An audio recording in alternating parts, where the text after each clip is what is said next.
Welcome to this short Accident Incident eFORM screencast. This short video will show you how to access and complete the new electronic Accident Incident eFORM. To access, go to the BWW homepage and select the Employee Self-Serve button on the right-hand side of the screen. From there, select My eFORMs from the button on the home page.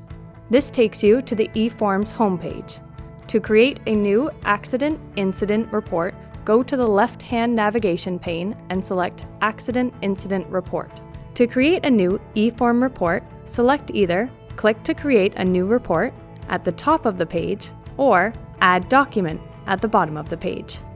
All your employee information pre-populates in the form, so you don't have to fill it in. If your information is not correct, please contact your principal supervisor. If the job classification field is blank, select your union, federation, or group affiliation from the drop-down list provided. Check to ensure everything is correct. If possible, complete the Accident Incident report yourself on a computer located in a board building. If you are unable to fill out the form, your supervisor, principal, can fill out the form on your behalf. If you're a supervisor filling out the form on behalf of your employee, please select, Is this report being completed on behalf of another employee? This will clear all fields under employee information. You'll need the injured employee's ID number in order to complete the report.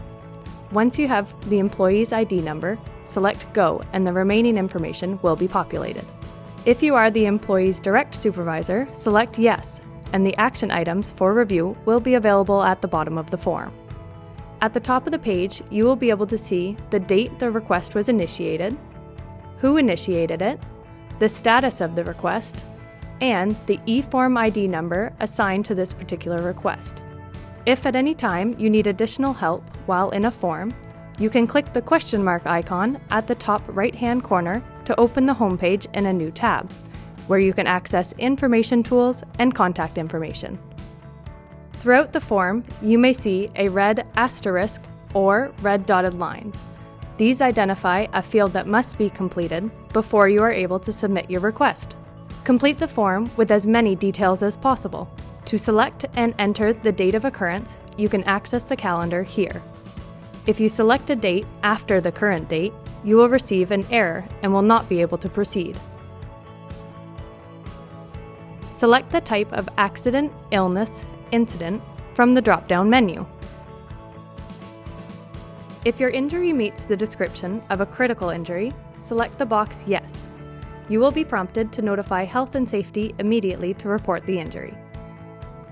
Select the type of accident incident that occurred. If you are selecting either a slip, trip, no fall, or slip, trip, fall as the type of accident incident, you will be prompted for further information. If you are selecting a type of accident incident involving violence, you will also be prompted for further information. If the assailant was a student, there are multiple fields that will require your attention. Please fill out all information requested. In the Accident Incident field, describe the activity or action that was being performed and how it led to the accident incident. For example, I was assisting a student to remove outdoor clothing when I stepped backwards and tripped over a misplaced shoe. In the Equipment field, identify any equipment that may have contributed to the accident incident. Using the previous example of tripping over a misplaced shoe, you would indicate shoe as a piece of equipment. Indicate which part of the body was affected, including which side of the body, or both sides if required. If you need to indicate more than one body part, select Add a body part, and this will allow you to add as many new fields as you need. You'll be asked to note the location where the accident incident occurred. If your injury occurred at your designated work location, please select Yes. If your injury occurred at a location other than your designated work location, please select No. If the injury occurred at a board location, please choose the location from the drop-down list. If the injury did not occur at a board location, please detail the location in the box Where did the accident incident occur? For example, if the accident incident took place on a field trip to a ski hill, please indicate which ski hill and the local address. Fill out exactly where the injury took place in this box. for example, on the ski hill or getting off the bus. Indicate any of the conditions which may have contributed to the accident. Using the example above, if you tripped over a shoe, you would indicate student was in a rush and wanted to get out of the hallway, so they did not listen to instructions and left shoe in the middle of the hallway. In this section, if the person was an adult, indicate their name and role in the board. Be specific. If the eyewitness was a student, do not list their name. Please indicate student in both fields. If there was no eyewitness, leave this section blank. The next section details any medical attention, treatment, or first aid you may have required as a result of the accident incident. If you have to leave work early due to the accident incident, please select yes and the time you left. You will be reminded to notify the WSIB rep, Human Resource Services, immediately, as there is specific follow-up required. Even if you don't seek medical attention until days later, you must notify your supervisor and the WSIB rep, Human Resource Services, to update your report. From the drop-down menu, please select the type of medical or first aid treatment sought, if any. If first aid was administered, please indicate the name of the first aid provider and the treatment that was performed. If you administered first aid to yourself, indicate self. Indicate under Medical Attention Sought the name and address of the hospital, clinic, or doctor you visited. Once the form is completed, please choose your principal or supervisor from the drop-down menu. There are 2 fields for supervisors. Choose your immediate supervisor in the first field. This supervisor will investigate the accident incident and complete the corrective action required. The second supervisor will have view-only access to your injury report. This can be used to notify a second supervisor of the injury if necessary. For example, if you are a caretaker, select your supervisor of facility services as your immediate supervisor and select your principal as the second supervisor.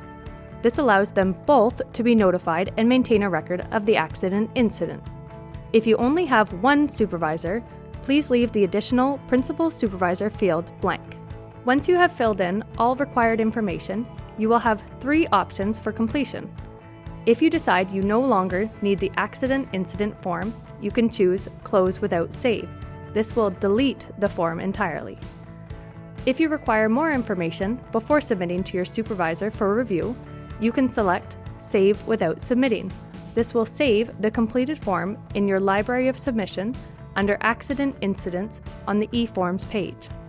You will be sent an email reminder immediately noting you have saved a report that is required to be submitted within 24 hours of the accident incident. If all information is correct, you can choose Submit to Supervisor Principal. A message will be sent to your board email letting you know that your request has been successfully submitted.